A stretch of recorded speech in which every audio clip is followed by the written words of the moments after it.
Merci, tu es déjà là, Manon. Manon Espen qui est avec nous. Bonjour, Manon. Tu passes juste après Fabrice Santoro, t'as remarqué, hein? Ah bah c'est la classe, hein. C'est juste la classe. Tu es là, tu Toujours. es au bon endroit. Tu étais venu avec nous il n'y a pas si longtemps dans le Petit Parc. Tu avais brillé, hein. On s'en souvient. On s'en souvient. Tu avais terminé dernière, c'est ça? Non, Non, c'est non. méchant. C'est méchant, hein. Manon, tu es une vraie joueuse de badminton. On dit comment d'ailleurs pas une badmintonneuse, c'est pas joli, hein? Badiste. Une badiste, Ah ouais, because I'm badiste. C'est Michael c'est ça. Jackson, hein. C'est pas grave, je sors. Le badminton au jeu avec des chances françaises cette fois-ci parce que au tennis on n'a pas beaucoup d'espoir, on l'a compris, hein. Bah, cette année-là, le week-end dernier, c'était les championnats d'Europe et ça va être la première année où il va y avoir les 5 disciplines réunies aux Jeux olympiques en tout cas, et paralympiques, je t'en parle même pas. Donc, il y aura beaucoup de joueurs et de joueuses représentés et c'est une grande première. Donc, je suis hyper fière en tout cas de représenter aussi un peu le pays à ma façon. C'est parce qu'on est chez nous qu'on a on a plus de monde ou c'est parce qu'on est vraiment très fort? C'est parce qu'on est vraiment très fort. Ah, ça Ça va. y est, on commence à avoir un vrai pool de joueurs qui sont formés depuis de nombreuses années et qui ont gagné leur place, hein, et ça c'est chouette en fait. C'est très chouette, hein. Le badminton, je sais que t'adores toi, Étienne. Ça, c'est un sport qui te va bien, je trouve, moi. La, T'as un petit côté polo habituellement, tu vois. Enfin, je parle pas Ouais, du pull, mais tu vois, ouais. pour jouer. Mais je trouve que le badminton, ça te va bien. La première fois que j'ai écrit sur du badminton au JO, c'était à Atlanta, où je me suis retrouvé à faire la finale. Et la finale, elle avait été gagnée par un Danois, je me rappelle. Et il y avait que des confrères asiatiques et 2 confrères danois et un confrère américain. Et très honnêtement, Manon, je connaissais pas toutes les règles du badminton. Pour moi, ça restait à ce qu'on joue dans des gymnases. Et j'avais été scotché parce que le perdant chinois avait fait 20 minutes de conférence de presse et quand il s'est élevé, accompagné de son entraîneur, bah, la salle de presse s'est vidée à 95%. Et nous sommes restés quelques journalistes danois, un journaliste français, c'était moi, et un journaliste Ah oui. américain. Et j'ai pu faire 1 heure d'interview de quelqu'un et j'avais titré un Danois fou au volant. Ah oui. Voilà. Mais fou du Pour volant, rigoler. c'est bien. Et depuis, C'est mon dessin animé préféré. et depuis, je suis le badminton et j'ai découvert des chiffres et des choses. J'ai vu, par exemple, que Dis-moi. le record de la vitesse du volant, Oui. c'est plus de 450 km/h. Non.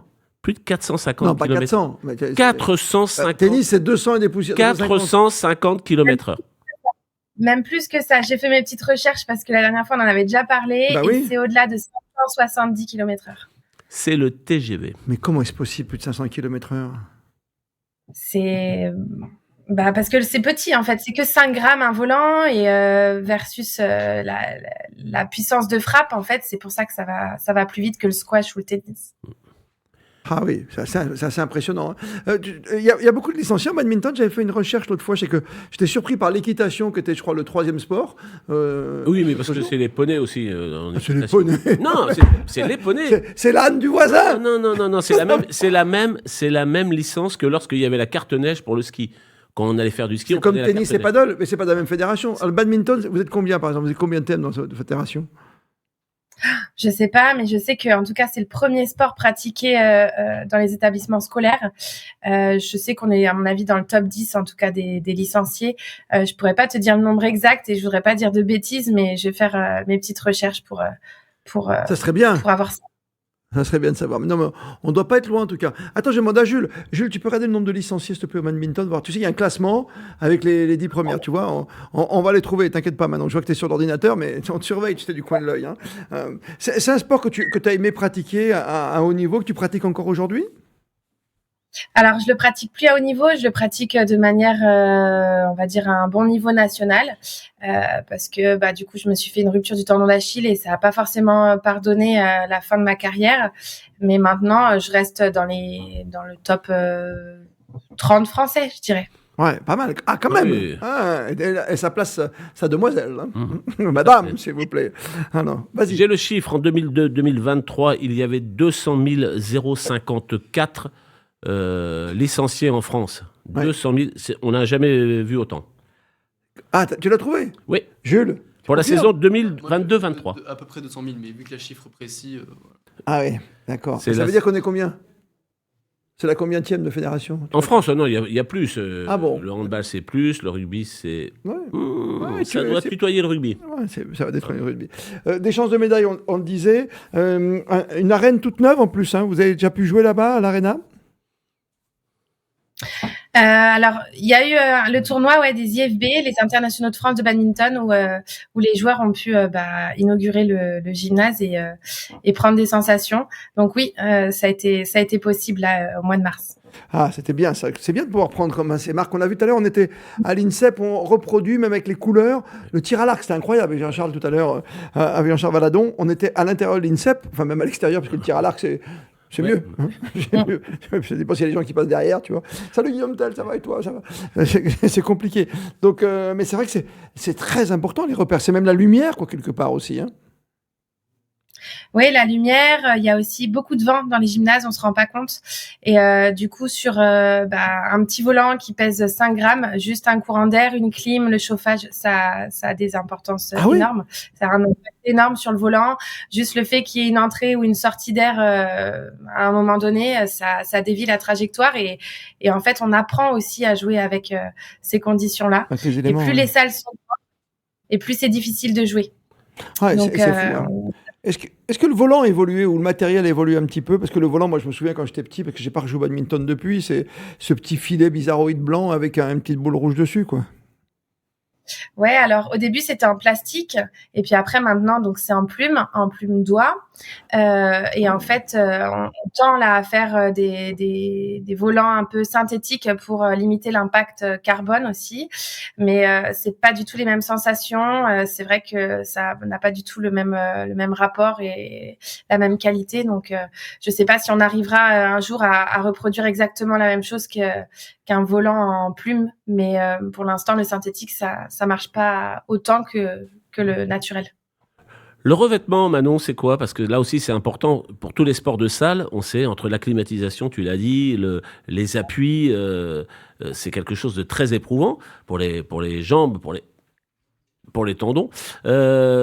C'est en quoi, par exemple, à Paris, à l'Arena Nord, qu'est-ce qu'on va avoir comme revêtement? Est-ce que c'est nouveau? Est-ce que ça évolue chaque année?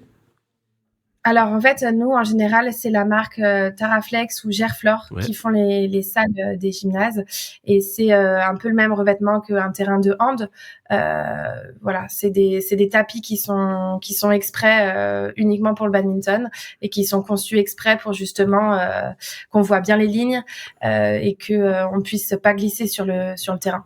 On fait toujours entrer l'assistant qui est avec la serpillière, comme au basket, comme au hand, comme au volley, dès qu'il y a un genou, une chute.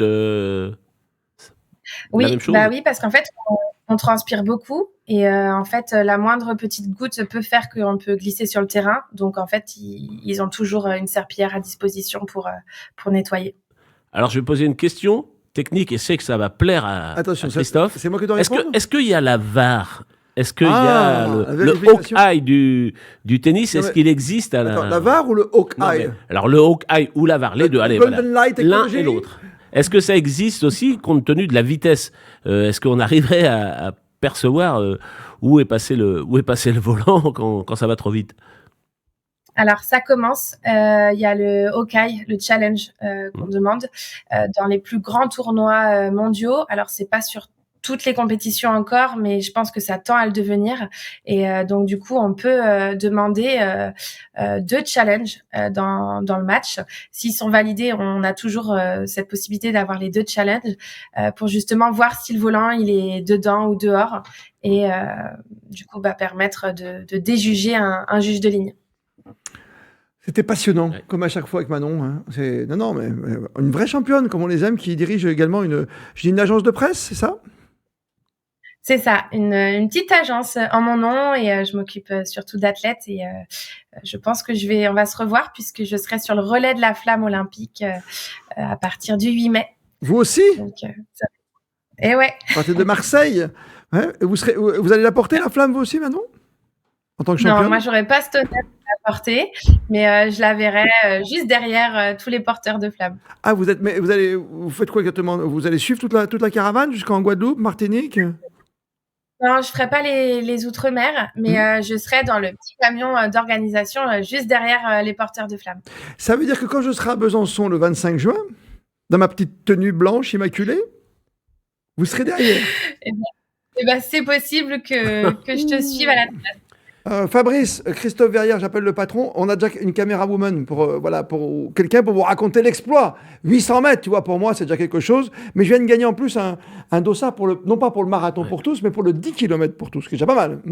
Donc ça fera un peu voiture-balai pour Ça Christophe. fera voiture-balai pour moi. Ouais, oui. Christophe, pour vous, 800 mètres, ça serait bien de pouvoir l'asseoir dans la voiture. Alors, ça, c'est moche. Non, mais il faut que je le passe, le relais, c'est ça que ça va. Il faut que je me retourne, que je prenne. Il y a un cérémonial, non? Ah, il y a un cérémonial, il faut pas que tu te trompes de bras, de mains. Enfin, ça va être Je suis droitier. un gros briquet. Eh ben, Mais non, mais je Et suis surtout, droitier. faut arriver à l'heure. Comment je fais, Manon? Je suis Oui, droitier. bah, tu Attends, passeras et tu vas prendre la main gauche. d'accord. Et je sais pas qui sera avant moi ou pas, quoi, c'est ça. on ne sait pas. C'est une Non, catastrophe. Et 800 mètres, il faut que je sois bien droit, avec la flamme bien droite, il faut pas que je chauffe dessus. Bon anniversaire! Non. Moins de 8 minutes. Hein, parce que l'espérance, c'est 8 minutes pour la flamme. Oh là là là là là, Oh là là. 10 minutes. J'en tremble encore. Mais je suis sous le coup de l'émotion parce que quand même, porter la flamme, tu vois, c'est un insigne honneur. Et on a fait un beau petit édito sur Radio Sport sur la flamme. Merci Manon d'avoir été avec nous et plaisir de te retrouver sur les routes, j'allais dire du Tour de France, sur les routes de France, parce que ça part, on le rappelle, hein, c'est déjà parti. Ça reste un peu en Grèce. Il y aura Gabriela Papadakis qui va aller faire un petit tour dans le stade d'Athènes. Ça va venir avec le Belém jusqu'à Marseille le 8 mai où Manon sera présente. Aux côtés de Soprano, tu chanteras le soir, c'est ça? Ah, c'est ce que Soprano dit. Hein. Non, c'est marqué par le producteur, m'a dit, tu vois à Manon, tu dis qu'avec Soprano, ils font un duo sur scène. On va garder le soleil quand même. On va garder le soleil. Après, on va remonter jusqu'à Brest, où Armel Leclerc se prépare à amener la flamme avec Marie-Josée Pérec. Ça, c'est quand même... qui a voulu en plus monter sur le bateau. Ça reviendra par Villefranche-sur-Mer. Je ne sais plus quelle date d'ailleurs exactement. Et ça sortira de l'eau avec notre amie Alice Modolo, la dentiste apnéiste, qui descend quand même à 100 mètres, qui est une championne d'exception. Je serai à ses côtés, parce que voilà, j'ai envie de voir ça. Et comme c'est pas loin de la maison, je ne vous le cache pas, j'irai faire un petit tour avant de vous retrouver donc le 25 juin à Besançon avant de partir sur les routes du Tour de France et l'arrivée évidemment de la flamme. On sera là à Paris et à Intramuros comme au Tour jusqu'au Stade de France. Vous savez qui va porter la flamme en dernier, c'est ça? Pas encore. Non, Ah, bien sûr, oui. C'est un sacré secret quand même. Hein.